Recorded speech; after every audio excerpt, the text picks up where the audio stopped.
What's going on, podcasters and YouTubers? This is Hav here, one of your hosts from the Real Fan Review. Today with me, we got my bro, our man in the chair, Al. How's it going, everybody? Yes, sir. And we may have Brandon joining in with us. No Sanj tonight, but if they jump in, they jump in, and we'll get talking about the things we're talking about this evening, which will be that Disney settlement with Scarlett Johansson. See, I didn't say Johansson. I said Johansson this time. And we're going to talk about the Many Saints of Newark that just came out real quick. I'll just give a quick review on that. No spoilers on that one.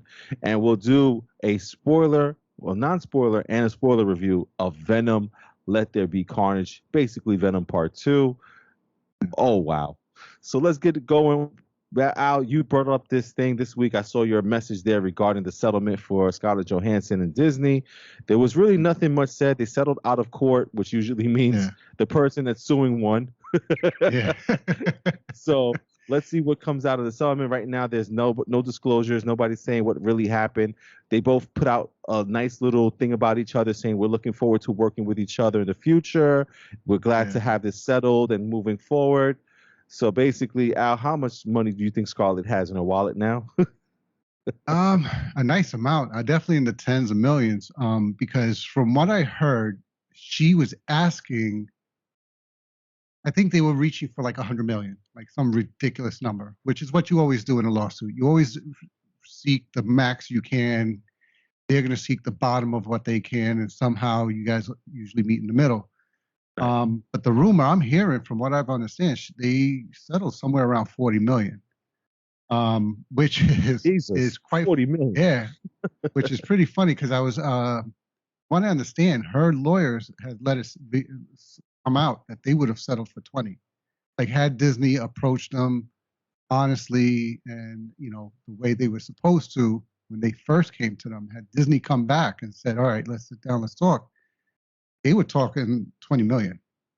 Wow. I think they were trying to be understanding and so forth. But once you went the way you did, if you're going to be an asshole, I guess they said, all right, we'll be one back and we'll let the court settle it. And I think they got hurt. I think they saw the writing on the wall once you saw the Russo brothers back out of a deal saying, well, we don't know how you're going to treat us. And this is what goes back to what I said before. Yeah, you can try to play hardball because you think you're the one in the driver's seat. But every piece of talent that came after is going to say, well, if that's how you're treating her, and she was with you guys from the beginning, how are you going to treat us? Right. And that's what happened. Talent started to back off. You had the two big directors that brought them some of the biggest movies in the franchise. Mm-hmm. And they were scared to come to a deal with Disney because they weren't sure how Disney was going to treat them. So I'm sure they had to get this behind them in order to know that and move forward. And going back to what we said in the beginning, like, settle out your contracts that you have on the books now, and then do all this new stuff that you want to do going forward. Like, I don't understand why they were trying to do it retro as if that wasn't going to backfire on them. Right. Or if at the very least, if you're going to make the decision to change the contract, work it out. Settle it, make it, work it out, come up with some kind of agreement beforehand before just making a decision like, oh, no, we can do this because we're Disney. Yeah, you can't do that, man. The contract is the contract. So I'm glad they resolved this. From the wording of their settlement was, they're looking forward to working well with each other into the future, where she's going to be helping out with some either films and even some attractions at Disney World. I think she's working on the Tower of Terror for some reason. Yeah. No, was that a movie or is that the ride? Because weren't they making a movie? If it's the movie that she's working on, possibly. All right, then that would be it. Yeah. But I'm just curious to know what the future holds for the Black Widow character, because we all kind of said it. We don't need a sequel to the Black Widow. But you never know. She could possibly show up if there's a Secret Wars, which is what I'm thinking, especially with the Russos, saying that they may, come back into the fold now that they settled everything with Scarlett. So if the Russos are coming back, I know one of the things they said they would want to do was Avengers 5 or Secret Wars is something that would interest them in coming back. And I'm sure any hint of them coming back, they're going to take it, especially with how much money they made with Endgame and Infinity War. So I'm just glad this is all behind them. They're moving forward. this is something they should have taken care of a long time ago, honestly, man. Oh yeah, yeah. And then with these what ifs, if they, there's a lot of the story that they're doing in these what ifs that they could bring to like the big screen, like if they wanted to, especially if they're with what they're launching under Doctor Strange with the multiverse. Who's to say they can't do like a glimpse in a universe where Scarlet Johansson, and Black Widow still exist. Right. And you use her for that, even if it's just a 5-minute clip, but at least you have to have her on the books as willing to come in and participate with the deal. So this gets her back in the fold instead of having to explain not only why there is a Black Widow in this universe, but why she looks totally different. Exactly. Yeah, man. And again, the most important thing is that this is done and that the rest of the talent can say to themselves, all right, now that this is done, they'll figure out the right way to handle this from here on out and hopefully start making these movies that we love, especially these movies that we hope to get, So let's see what happens from here on out. Let's see if the Russos sign and then we get the word of Avengers 5 coming up soon. Yeah. I got my fingers crossed, man. I really want that. I want that so bad. But yeah, man, listen, that was pretty much the news of this week because everything else was pretty much Venom related and some other stuff about Spider-Man Far From Home, more people thinking about who's going to be in it, what's going to show up because of the stuff that happened in Venom, which we'll talk about in the spoiler section, of course. But before we get to Venom, let's just talk about one real quick thing because I did get a chance to catch the Many Saints of Newark, which is a prequel to the Sopranos show that was on HBO. I was, again, a big fan of the Sopranos. I used to watch that religiously every Sunday at 9 o'clock. It was my one thing that me and my middle brother did, not Brandon. Okay. Brandon was the youngest, but every Sunday night we watched the Sopranos, and it was part of our routine of every Sunday. After football was watch that. And I was very excited to see it, but I was wondering, and I wonder if you wonder this too, Al, because you used to watch The Sopranos as well. Are you going to remember things that you need to remember to see this movie, and wonder if anything's going to be like, oh man, I forgot what that meant, or this and that? And I'm happy to say you do not have to watch The Sopranos to enjoy this movie. There are little nods, little Easter eggs there that you can see in the background and certain places that they go to that remind you of the places in the future of the stories. And it's just a really well done story, man. I got to tell you, it's a good mob movie. I would tell you guys, you should see it. It's a good mob movie. It's about 2 hours long. And again, just be careful with the violence in there. There's, of course, if you watch Sopranos, there's these, it's like a family show, and then all of a sudden there's some crazy violence, and it just doesn't even make sense in the moment. But then you're like, oh yeah, there's a mob people. So, and how did his son do? Oh my God! So if you guys don't know, James Gandolfini's son, I believe it's James Gandolfini or Tony Gandolfini, think so. Something like that. I forgot his son's name, but he plays Tony Soprano as a child. Or not as a child, pretty much as a teenager in the movie. And the man, listen, he does a great job, man, where you're not second guessing it like that's not him. You're pretty much going with it. And, there's a look of familiarity in his face that you're like, you could see that it becomes Tony Soprano because, of course, they're the same, from the same, family there. Genes in there. But he's not the focus of this movie, which was so great to see. I was really worried that he was going to be the focus, and we're going to be like, well, that's not really Tony, or that I don't think Tony would be like that at that age and stuff like that. He was just around all of this stuff, which made it great because we concentrated on characters that we heard Tony Soprano talk about in The Sopranos, and we got to meet basically. I mean, listen, the story is about Dickie Montesanti, I believe it is, which is, if you guys remember from The Sopranos, Christopher, which was Tony's nephew. It's his dad's story pretty much. So it's his dad's story, but of course you see some of the characters that we've seen, like Paulie. Paulie's hilarious. I forgot the guy who plays in Born in the USA, Bruce Springsteen, the guitarist that's on the Sopranos. Okay, yeah. Okay, I forgot his name. Don't ask me his name. Yeah, but dude, the character or the actor that's playing him in this movie is perfect. He does all the the facial expressions. He All the talks little like him. ticks and everything. Yeah. He's like, I don't know. Maybe I shouldn't be saying this, but it's like, but the guy who plays Paulie's amazing as well. You can see some characters like if you guys remember Big Pussy, he's in the Yeah, movie. that's the one I want to see. Okay, yeah. Who would ever nickname themselves that? Like, but he's in the movie as a younger person in the movie as well. Christopher is in the movie somewhat, but you'll see when you watch it. But again, there's no real spoilers to this thing because I want you guys to watch it and enjoy it. Again, the spoilers are not spoilers that you know from the show. It's just things that happen as you're watching it. Another person that I did not know was in it was from Hamilton, Leslie Odom Jr. He plays a character named Harold in the movie. He does great as he always pretty much does in his movies. He's a really good actor. He's continuing to grow, man, this guy. But if I could recommend, definitely watch this movie, especially if you're into those, mafia, mob movies, the Italian family movies. It's Godfather-ish, it's Tony Soprano's kind of thing. It's a good story. You're not going to leave there wowed like, oh my God, this is amazing art or anything like that, or like this is a great, great story. But it's a good movie, man. Very entertaining. Couldn't stop watching it, man. Couldn't stop watching it. Okay.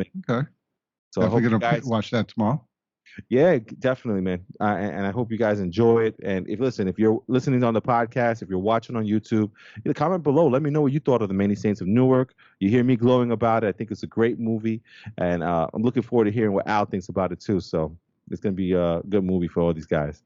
But let's get into what people are here to see us talk about today, Al, which is going to be Venom, Let There Be Carnage. Oh my goodness.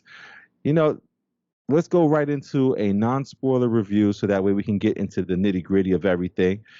Al, what was your take on Venom, Let There Be Carnage, man? Did you enjoy yourself watching the movie?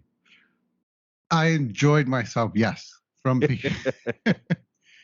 start of the movie, I want to say it's definitely one of those movies where from the start of the movie to the end, it's not always the same thing, which was one of the takeaways I thought was good. The movie, in my opinion, didn't rely on any one person to keep the movie going. There were points where Tom Hardy and the Venom character were taking the show, stealing the movie. But then when you had Woody Harrelson come on and play his role, he did a good job, and I felt he carried his parts. So I thought it was well balanced in that sense, that you didn't have to rely on any one specific character to come back on the screen in order to keep the momentum going. And they all had their good parts. I mean, I laughed throughout the whole movie. And I'm not saying that in a bad way. I mean, I thought I was afraid they were going to rely on the comedy too much. I don't feel like they did. There were parts where I felt the comedy wasn't needed, but I felt like they did a good job with the comedy. The banter between Venom and Tom Hardy's character Brock, I thought was great. It made sense for how their dynamic ended in the end of the first one. It was a great continuation of it, an evolution of it as well, considering how he was keeping Venom in line, so to speak. You could see how Venom became the way he was. It was funny. To me, it was hysterical seeing Venom, this monster of a character from the comics, be so domesticated at sometimes with what he said he liked and the way he was picking stuff out for the place and stuff. And even when you go back to what's his name, Woody Harrelson and his character. Yeah. They kept that borderline between, what was it, PG-13 was the movie, right? It wasn't R. Yeah, no, it's PG-13, but yeah, they got away with a lot. They skated that line real well. But I would have liked to have seen them just go for the R. I think they could have brought out the Carnage character a little better had they just gone for the R. I gotta say, I'm surprised the movie wasn't R with the amount of, like, I guess, deaths or things that we saw happen in the movie there. And Not for nothing, man. When I heard the runtime of the movie was going to be about 90 minutes, I was like, oh, that's a little short. Dude, I feel like more movies need to be 90 minutes because it got to the point. It got to the point. We met the guy, we saw the story, we found out something happens. Now, how do we get them to get together and fight? That's how, okay, let's go. They fight. Amazing. End. Yeah. Get to the point. I agree with you. Nothing was drawn out. You didn't have multiple fight scenes just because you had to stretch out the movie. Yeah. I agree with you on that one. And that's crazy. Not a lot of multiple fight scenes. Like nothing against multiple fight scenes. Shang-Chi had about 5 different set pieces of a fight scenes. This pretty much was Carnage goes crazy. We got to find Carnage. Carnage versus Venom. End. Yeah. It's just, and it was so good because I think a lot of it relied on Tom Hardy and Venom's relationship, like you noted. You know what I mean? Their communication, their fighting between themselves, and trying to get along, and what they go through every day, kind of thing, was more interesting than a lot of the past from the first Venom. The way that they were interacting, the way they were trying to handle things was kind of crazy and fun and cool. But at the same time, while we were getting that story, we're seeing what's up with Carnage and what he was trying to aim to do throughout the movie. It was just really good, man. And Al said it, man. The comedy of this movie was also just, I kept hearing that the comedy was what made it not good for people. And I think what it is if you were with the first Venom, they wholeheartedly went at it the same way and they kept it. I enjoyed it the first time. It caught me off surprise because I never realized Venom was talking to himself like that in the comic books. You always read it as just Venom's talking the entire time because to me, Eddie Brock was Venom, so it's like he was a bad guy or he's a mean person. I never really read the vigilante Venom stuff, so I've always read the bad guy Venom stuff. And then when you see him in the cartoons, he's always the supreme bad guy Venom also on a lot of the cartoons. So to me, it was a surprise when I saw Venom 1. In Venom 2, they just completely this is them fighting. I think they kind of related it to the Odd Couple where Felix and I forgot the other guy's name, but. Oh, yeah, Felix. Oh, what is it, guys? You're going to drive me crazy now with that one. I think it's Oscar. Oscar, yeah, there you go. Yeah, so Oscar, it's like pretty much the Oscar and Felix relationship, and it's just entertaining to hear them talk to each other and fight with each other. Yeah, man, it's nuts, man. And when we get into the spoiler section, it's just a lot of the stuff that they did in the movie was amazing, and then some of the stuff we saw is just crazy. So we'll talk more about that in the non-spoiler section. And so, Al, how about as far as the acting go? Tom Hardy, you have Michelle Williams playing her old role from the last, his ex-girlfriend or ex-fiance. You have pretty much, I think, 2 or 3 new characters, which are Shriek, Carnage with Woody Harrelson, and we also have the cop detective. I forgot his name though. He's from Snatch and a couple other movies Mulligan or something. Yeah. Yeah. So I mean, what was your thoughts on the acting and everybody in there? I thought that they did a good job. Like the original cast kept their same momentum. Like the characters felt the same as they did from the first. Sometimes you have a sequel. Especially the doctor husband or fiance. Yeah. And sometimes you have a sequel and the characters don't get portrayed the same way, or they don't get played with the same nuances. These guys did a good job of keeping that same momentum going with the way they played the characters. And then, the new characters brought a new dynamic. With Shriek, you understood. Unfortunately for her, I felt like she was more of a device. But the actress did a good job of portraying the character. Yeah, and, absolutely. Her character gives you why Carnage is the way he is, what his motivation is. Woody Harrelson, as we thought, did a great job portraying him. Was it Cleason? Cletus? I forgot his Cletus Cassidy. Cletus Cassidy, as well as the Carnage and portraying that one. And funny, the one who also made me laugh was the woman who did the bodega, the woman doing the cashier. She made me laugh because she tried to get that scene. She tries to get tough, and then she has to back off. They showed it in the preview where he says, "Oh, let's eat her," and she has to back off because she's like, "Wait, what?"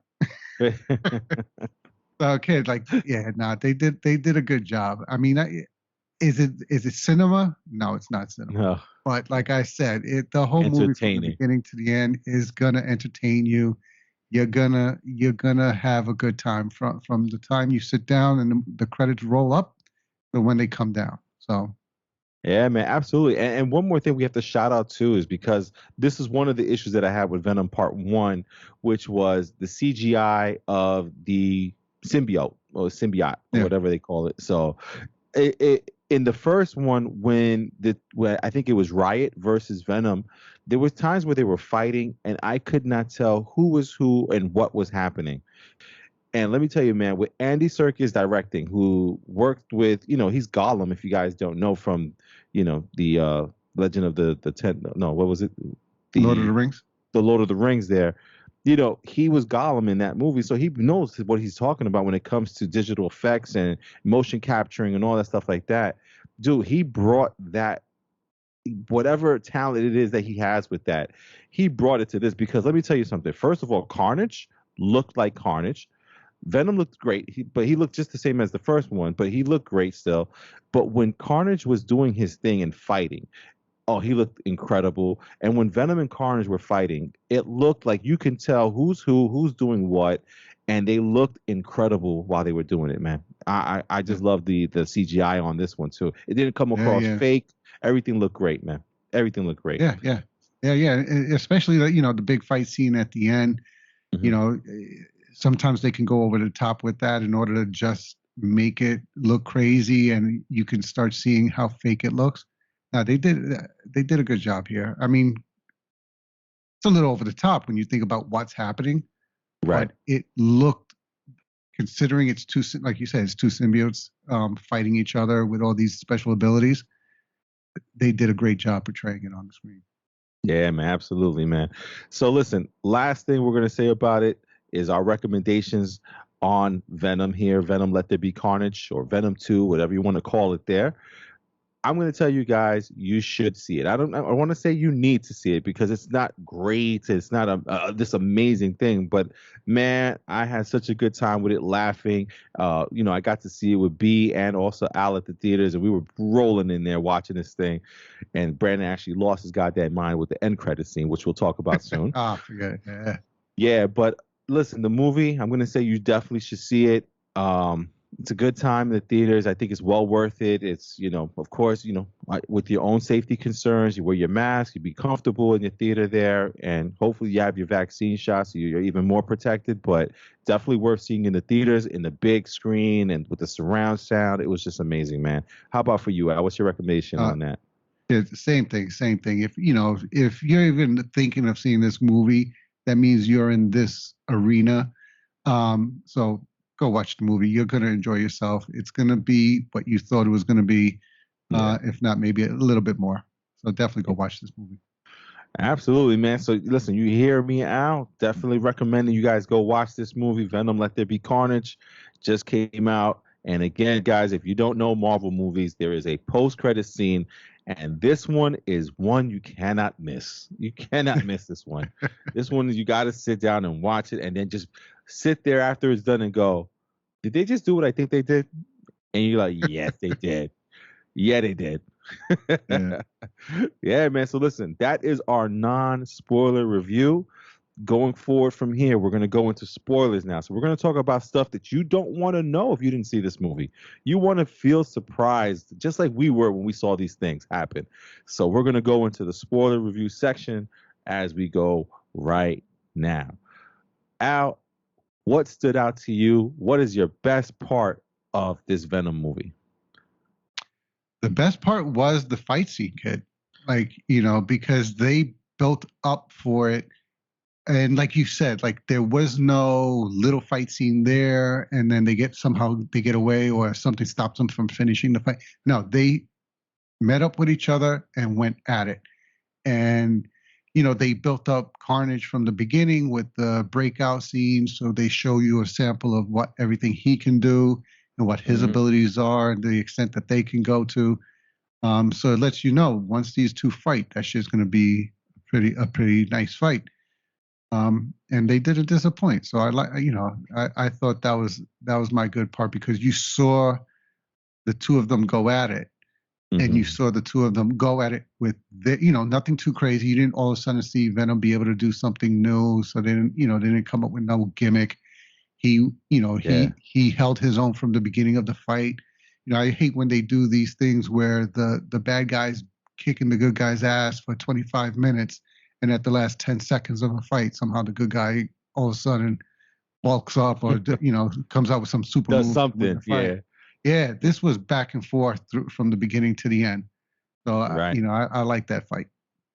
Yeah, man. And that's the thing, I think that would have made it longer, right? Because the usual thing for a movie to do is the good guy and the bad guy face up in the middle of the movie. The good guy loses and has to figure out the way to beat the bad guy, or come up with a way to beat the bad guy, and then we get the final fight. This movie was, let's see the two characters and how they meet. Let's deal with Eddie versus Venom in his own mind, and physically going through the fight with him as well. And then it was Carnage escapes. Carnage, how he escapes, what he does when he escapes, what he's looking for, what he finds, and then it's trying to set up this fight to happen, and then they just have that brawl at the end at the church, which was again, it just kept making us wait and wait and wait for this fight. So this anticipation is building up, and then we get to the fight, and it actually nails it, man. The whole church scene was amazing. One of Al's favorite scenes from the commercial, even though we see it in the commercial, it's funnier in person because there's like a couple more sentences added to it. But the first time Venom sees Carnage, he goes, "Oh shit, it's a red one," and disappears. And then he goes back into Eddie Brock, and he doesn't want any parts of this. He's like, "Yo, where are you going? What are you doing?" And the only way to get Venom back out to fight this fight, because again, there's a spoiler section, the fighting between Eddie and between Venom the entire movie is that Venom wants to eat brains. Venom wants to eat bad guys.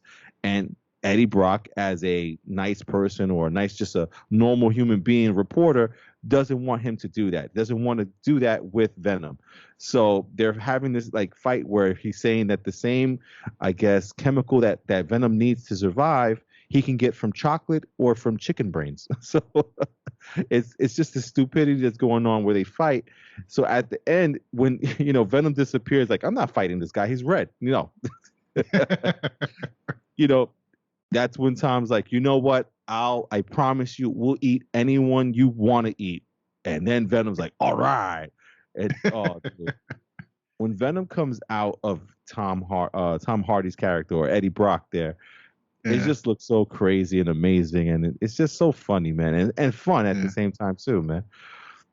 Yeah, and that's what I'm saying, kid. They did a good job with both of them. The dynamic, especially the dynamic between the two of them, Venom and Brock, because it makes every part of the movie, especially that scene right there, it makes you understand both of them, right? And it makes you understand that dynamic of how they're going back, the fact that they even got to that point of their dynamic where they could be going back and forth like that, because they already had that scene where they had basically what do you call it, broke up, and they got back together. So that was definitely, that's why I said that was my best part, because it did a good job.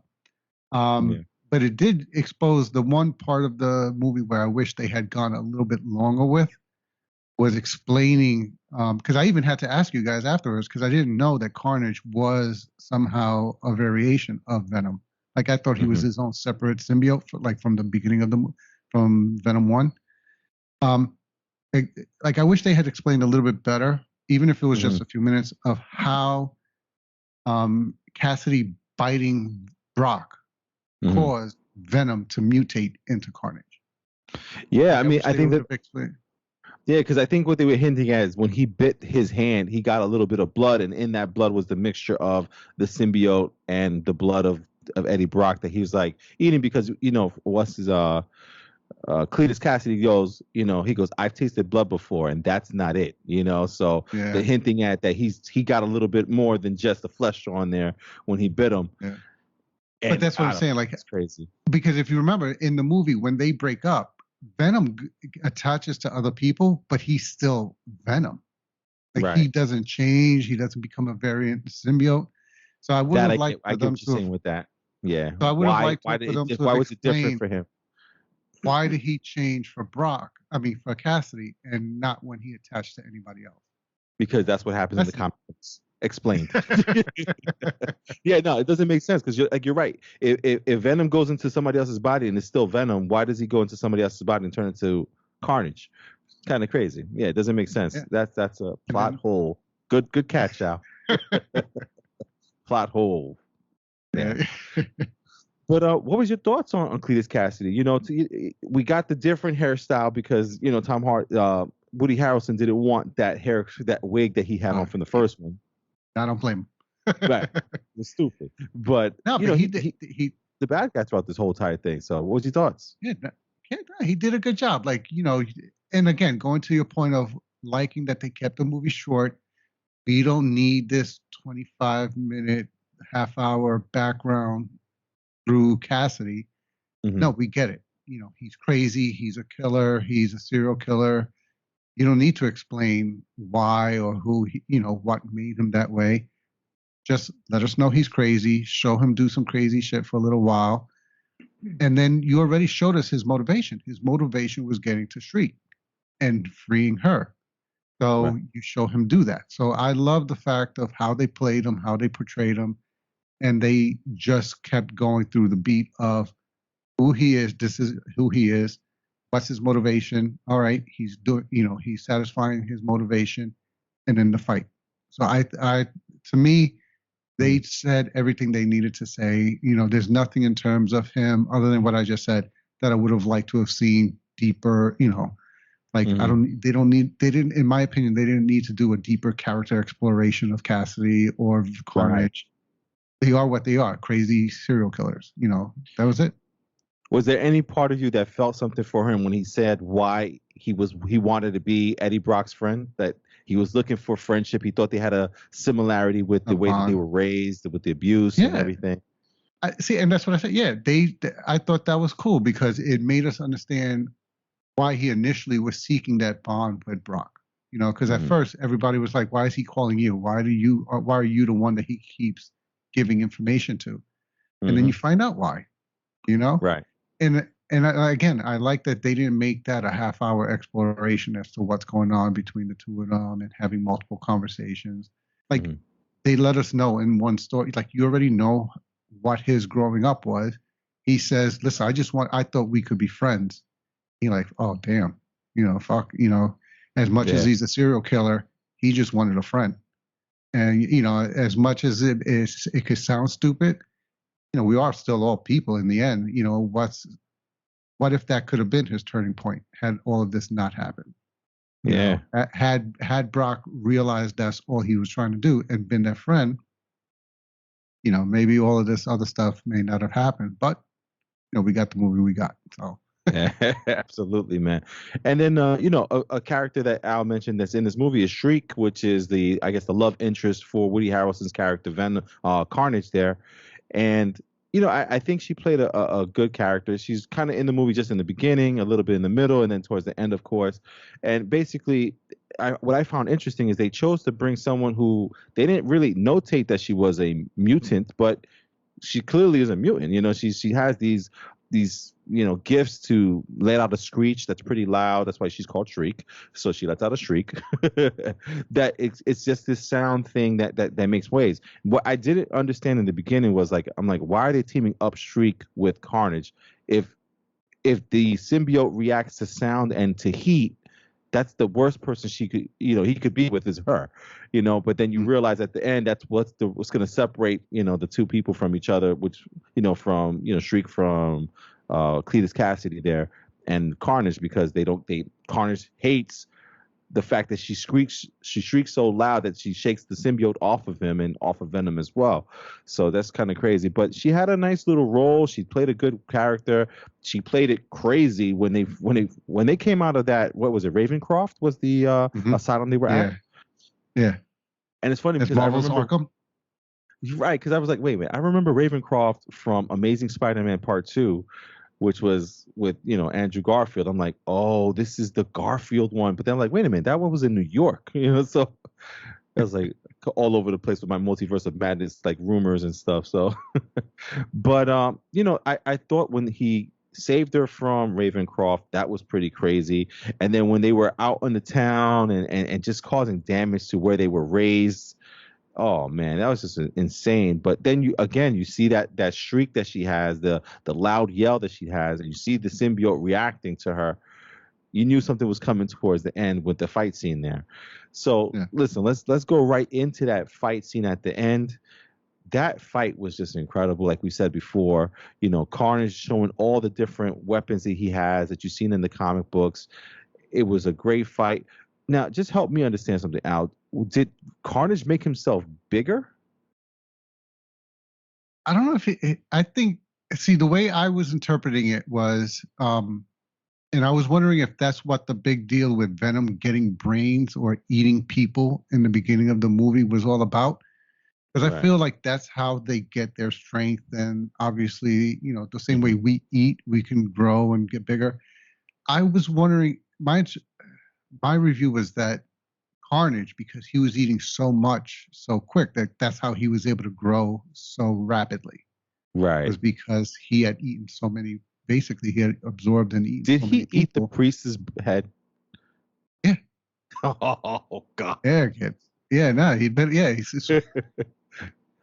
But the one that threw me off was the guy in the was the guy in the jail. Remember that he was like, "Oh, please don't do something. I have a kid." And then instead of eating him, he just stuck that alien tube in his mouth. Like, just choked him out. Did he just suck his brains that way, or instead of eating him? Yeah. That's the part. That was the one scene I didn't get. But yeah, he was kidding. He was just killing people and getting his energy that way. Right. That was why I felt like he was able to get big, so much bigger at the end of the movie. Yeah, man. I mean, I love the fight scene. I love the choreography of everything that they were doing. They had the detective that was the person who shot Shriek in one side. They had Michelle Williams to get Venom there in the casket in the background. And it made Venom kind of just, try to be the hero, the lethal protector, he called himself, right? Yeah. And it's funny because that's I remember one of the comic books, it labeled him the lethal protector. So that's probably why they did that little nod to the comic books there. But the fight again. Even more of a nod. If you look up that comic, the lethal protector string, it even leads to the end credit scene.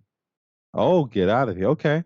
So listen, we saw the fight, and I think in one of this is the part where I don't remember what happened exactly because I'm trying to remember it in my head right now, and I can't seem to remember.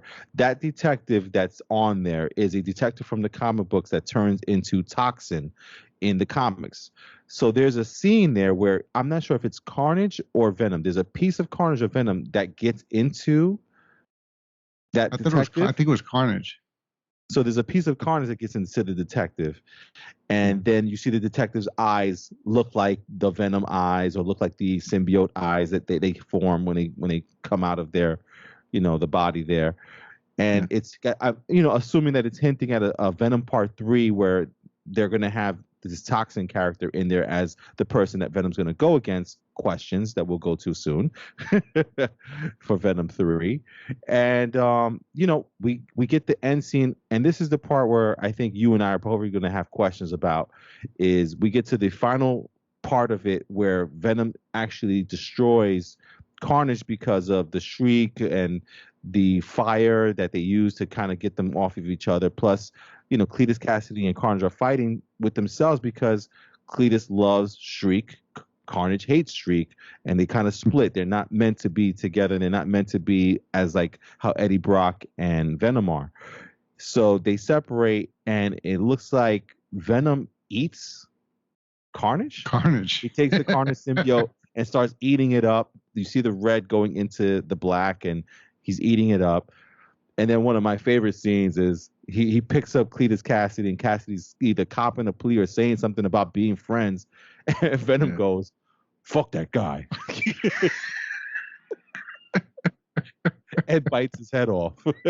Yeah. Oh, kid, that part had me dying. Yeah, kid. Fuck that guy. That was amazing. So I'm gonna tell you my bad with this, Al. Carnage is such a huge villain in the comic books. There's so many stories of Spider-Man, Venom, and Carnage. Hmm. How do you kill off Cletus Cassidy and Carnage in one movie? And one movie that's 90 minutes. So like Yeah. we got him, but then they ended him. Like there's I mean, listen, I know there's possibilities for different things because of what happens in the end credits. But for me, they just killed off Carnage. And I'm not Yeah. cool with that, man. How Yeah. about you? Yeah.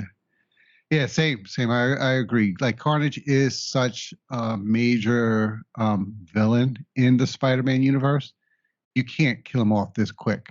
You know, Oh I would man. have loved for them to have, damaged him very badly. Mhm. Maybe the symbiote gets away somehow, and then they put Cassidy in jail, and like a mid-credit scene is They the find each symbiote other. finding him again. Yeah, Yeah. and then you do the end credit scene. Yeah, you can't. Carnage. That was a big letdown for me too when they did that. Not only to eat Yeah. the symbiote, but to then kill Cassidy as well. I was like, wow, they just shut down the door on a lot of possibilities for sequels down the line. Absolutely. Absolutely, man. And that's what the letdown for me was. Again, it was a good movie, almost great movie. It was just a really, really good movie, but they finished off Carnage and it's like, no, come on, you missed out on Maximum Carnage. Does that mean we're never going to see Spider-Man Venom versus Carnage or them trying to figure out how to kill Carnage or do whatever? It's just like all got settled right there and it's done. No, man, that's such a and the way again, the way they made Carnage look was incredible. To say that that's the last time we're going to see him is just sucks. It just really does suck. And hopefully they find a way to make it work again, where we get to see, Tom Woody Harrelson come back and do Carnage again, or maybe in a different universe, there's another Cletus Cassidy that becomes Carnage, where we'll see why that happens. So, but yeah, that's pretty much in a nutshell the movie of Let There Be Carnage. Again, guys, a great time at the theaters. Just the movie itself was amazing. The humor in between, and like, there's a lot of things me and Al didn't go beat by beat on what happened in the movie, but just an overall good time because a lot of the stuff was jokes between Venom and Teddy and Eddie Brock there. Tom Hardy killed it as the two characters because if you guys don't know, he voices Venom also. But yeah, man, the movie, that was it, man. That was a good movie, a good time in the theaters there. Now, Yeah. Al, let's get to the part that blew everybody's mind. And by the way, did you see that this movie made like $90 million? Like Okay. crazy. Yeah, it's beating Shang-Chi numbers. It's just nuts. I don't know how it's doing that, but yeah, whatever. Let's get to the end credit scene there, Al. So, I mean, I almost don't want to believe what I saw. So tell me what you saw, Al. um, yeah, I saw a flip into a multiverse because yeah, kid. I don't know if they're gonna portray it that this took place at the time when whatever happens in No Way Home, and then it leads into something after No Way Home. But he's in one room that looked like shit, and then next thing you know, he's in a totally like nice looking room, All right. and you have Spider-Man on TV, being revealed by J. Jonah Jameson, Yeah. and then Tom Holland or Peter Parker is on the screen, and you have Venom go that guy and lick it. Yeah, Okay, they did a good job keeping this shit on the wraps. yeah, even for the screenings that happened before in the UK, I have not seen that kind of like been blown up. I've seen it now. Now it's been blown up all over the place Oh, it's all about over it. now. Yeah, Yeah. So that's another reason why if you're into movies and you're into these Marvel movies, you got to pretty much go Thursday night to not get spoiled and to enjoy it the best way possible.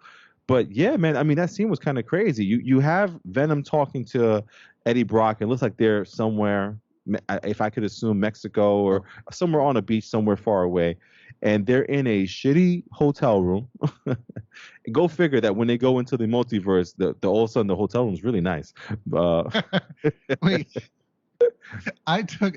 I don't know if they meant it this way, but it almost felt like You were in a shitty universe. Now Now, you're in the MCU. now you're in the MCU. So now you get swan towels on your bed. This is MCU money now. MCU money, right? That's funny.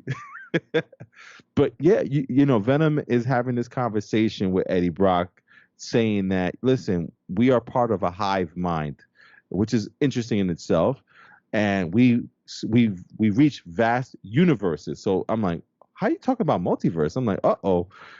And he goes, we're gonna give you a taste of what we've seen and what we know. And all of a sudden, there's this big flash in the background. But then when we come out of the flash, Venom says, what was that? I didn't do that. But I'm like, how did you not do that? You just said you were going to give him a memory. And the second you said you're going to give him a memory, this happens? It's kind of weird. So I'm not sure. Like, what's your take on that, Al? Do you think that Venom did this by tapping into the hive mind? Or this is part of something that happens in either Spider-Man No Way Home or Doctor Strange, The Multiverse of Madness? At first, I like my first takeaway was, are they going to make the symbiotes multi like dimensional? I don't know if Right. you would say that, like where they simultaneously, like kind of like what they said Scarlet the Scarlet Witch is like, oh, what a prime A Nexus. character or so Nexus being, where they can Right. be in all of the universes. Like, were they going to say that maybe the symbiotes are the same way, where they have awareness of all the different universes and what happens there with their counterparts? So I thought Yeah. maybe that was going to be the case, especially when the fact that when he saw Peter Parker, he went, that guy, and licked him, kind of like he Like he knew. Right. yeah. So I was like, oh, I wonder if that's what they're doing. But I think that would be too deep. Like, so I'm like, my expectation is probably going to be that it's just coincidence. Like, at the Right. time he was going to show him that knowledge is when, Doctor Strange did the spell, and he flipped them into the different dimension, into the different universe. So I Gotcha, think it's man. just going to be a coincidence that, right at that time, Doctor Strange cast the spell. Yeah, man. And it's kind of confusing to me because we got a bunch of like different things that are happening all at the same time that I don't know what's fucking with the multiverse. Like the chicken and the egg kind of thing, right? Because we Yeah. have he who remains, who said that at a certain point, because he's not controlling the multiverse anymore, we're gonna have the multiverse war. That was in Loki. Then we have, what if, and I don't know if we're going to talk about it today, but what if the last episode here, episode 8 that we just saw, there's a version of Ultron that goes into the multiverse and kind of breaks it a little bit there. Yeah. Then we also have WandaVision, where she kind of formed her own thing and then sent shockwaves out, and who knows what that does. We also have the Spider-Man No Way Home, where there's this spell that Doctor Strange is casting, and God knows what happens in the multiverse of madness. And it's just like, okay, so what is making all of this happen? Because there's way too many things that are happening, and you can't tell me they all happen at the same time for some reason. Like, yeah, I don't know. See, and the fact that I'm glad you touched on the what if one, because kind of like what I was wondering before, what if? Because remember, the Watcher went and got Doctor Strange Prime or whatever they call him, the one that was in his own universe now. right.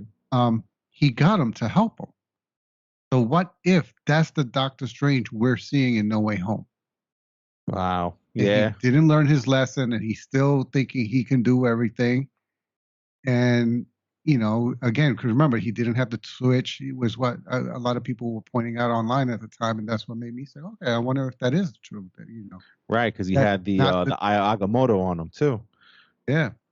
So it just made me wonder, like, are they bringing in the what if into the movie and so forth? And that would be a good twist, a good possibility, if the Watcher is who brought him out and said, all right, let's change this stuff around and break the universe. This So is maybe crazy. I'm wondering if it was intentional. Right. Yeah, this is getting nuts now, man, because there's a lot of stuff happening all at once, and I'm sure, of course, I know Marvel has their shit together. So they got a plan. We just don't know it, and it looks fucking crazy right now. It's just like, what is happening right now? We just started it, and it seems like there's so many things that are broken right now. Like, what's happening? But let's get back to the Venom thing there. So again, you said that we see we hear J. Jonah Jameson first, which is awesome. Always to hear him and see him. He's on the screen saying that he's the one that revealed Peter Parker to be Spider-Man, and he's a villain, and he's all this and that, and a menace to the society. Yeah. And we see, like you said, we see Tom Holland's version of Spider-Man or Peter Parker on the TV screen, and then, like you said, we get the lick from Venom on the TV screen. That guy. And I was just like, how do you know who that guy is? Or do you just like him because you like him? Like, I don't understand what happened there. But the one thing I could keep thinking of when he said hive mind, maybe the other versions of Venom out there kind of have had this history. We also have the original Spider-Man with Tobey. No, not Tobey. What's Tobey Maguire? Is it? No. Yeah. Oh, Tobey. Yeah, Andrew Garfield. Yeah. Okay, so we have that original Spider-Man who had that Venom with Topher Grace's Venom in there. So maybe because of that Topher Grace Venom, this Venom knows who Spider-Man is. I don't know. It's just all weird stuff. But I'll take it and see what it is. But for them to show this cutscene right now, right, with Spider-Man No Way Home coming out in 2 months. Does this mean, Al, for you, we're seeing Venom in No Way Home? It's possible, kid, and it goes back to what I was saying earlier. What was the nickname he gave himself? The something protector, the lethal protector, the lethal protector. In the comics, that string of comics where he calls himself the lethal protector is when he teams up with Spider-Man. So, is this a reference to him now helping Spider-Man in No Way Home against the Sinister Six? Right. Because I'm still hoping, fingers crossed, that they don't do a whole thing where the first half of No Way Home is maybe Venom going after him, or is that the end scene for No Way Home, where as the lethal protector, thinking that Spider-Man is a bad guy now, killer, does the end credit of No Way Home show Venom coming to get him, thinking he's a bad guy? And then that's supposed to allude to a crossover movie with the two of them. Yeah. A part of me is like, we used to think that 2 or 3 villains was too much in a movie. For No Way Home, dude, what the hell are we going to see? I'm getting pumped for this. Yeah, no, kid. Oh, the way they're showing these clips, it looks good. But I'm still hoping it's a few scenes here and there, like a Doc Ock scene, then a Shocker scene, then a Green Goblin scene.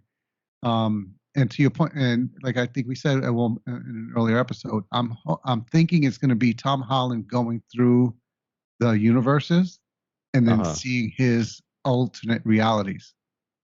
Like you're going to see a Tobey Maguire against Doc Ock, and that's why Doc Ock is able to recognize him as Peter. Right. Because he wouldn't recognize Tom Holland. Because it's feeling like a Sinister Six kind of thing going on right over here. So I'm wondering if we're going to see the Sinister Six with Spider-Man and Venom versing them, because I can't see Spider-Man taking on 6 villains.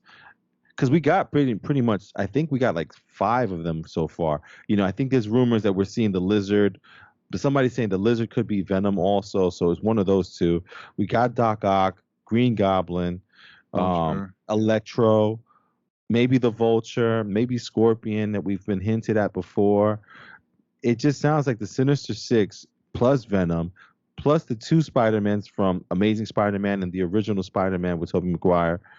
And I'm so like, is this going to be way too much? And Doctor Strange as well, and God knows what else we'll see. The movie's going to have to be like 3 hours long. Yeah, man. Yeah. The one thing I would say I would have loved to have seen in this Venom, post-credit scene is when he sees Spider-Man on the screen, that he makes the Spider-Man symbol in white on his chest. like in the comic books. Now I'm sure they're probably going to leave that for either No Way Home or a Venom Part 3, which I'm going to Yeah. see maybe come, because if we don't see Venom in No Way Home, he's definitely, they're hinting that there's going to be either a Venom 3 or a Spider-Man Part 4 within the MCU where they're going to meet up or something. But the fact that they put this right before No Way Home, I think there's no way they can't touch it without mentioning Venom or showing Venom in No Way Home now. He has to be Yeah. in it. He has to. No, yeah, I agree. Yeah, I agree. It's got to be something where you're bringing Venom to the MCU, because there's no reason why you would allude to events that are occurring in the MCU storyline. Yeah. Unless you're bringing Venom to the MCU as well, as opposed to bringing Tom Holland and Spider-Man back home to Fox. So I think, yeah, I think they're bringing Venom to MCU, and I think we'll see him in No Way Home. How much in No Way Home? Right. That's going to be the big question.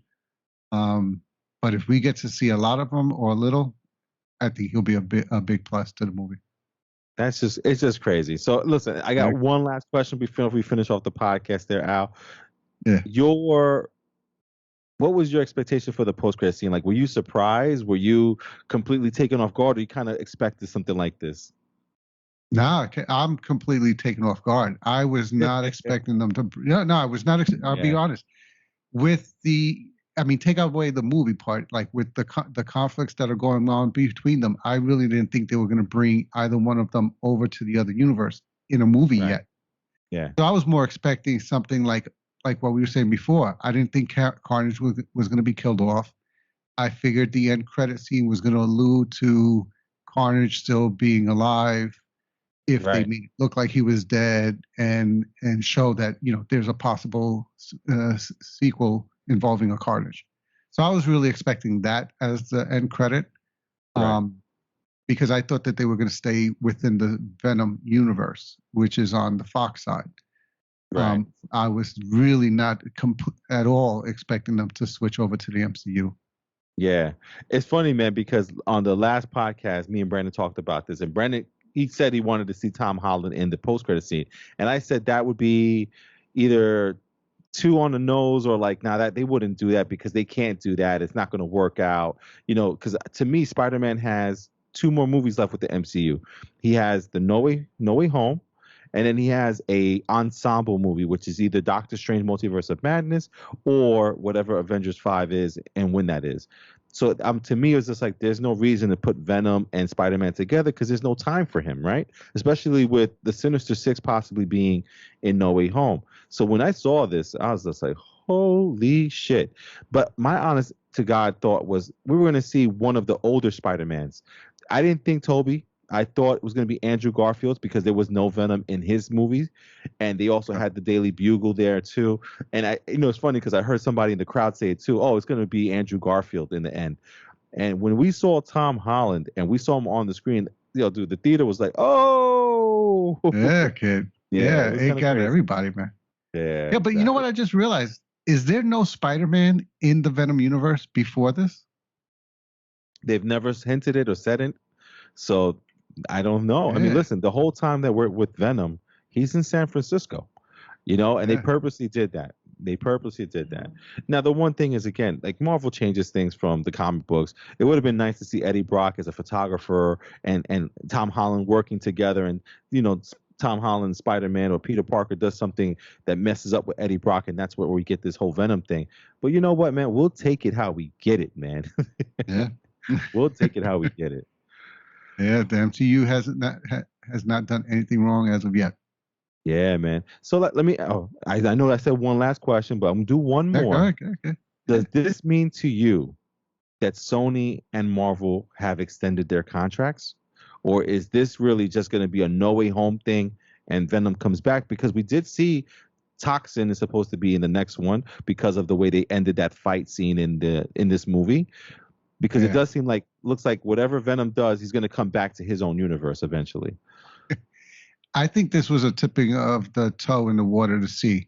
Like you said, they have the toxin in case they have to come back to their universe, because honestly, at this point, you have to come back to address that scene. But at the same time, it's that, it lets them put this teaser out there as part of an end credit, which doesn't guarantee anything. And then you can see how everybody reacts. Because if everybody reacts poorly to bringing Venom over, then they could never bring him over and just say, oh, well, we just showed him seeing what happened, and then they never bring him in. Right. But seeing the reaction that they got, now they know, all right, guys, yeah, that contract we were negotiating, yeah, let's negotiate it because everybody's on board with this. There's money to be made here. Yeah.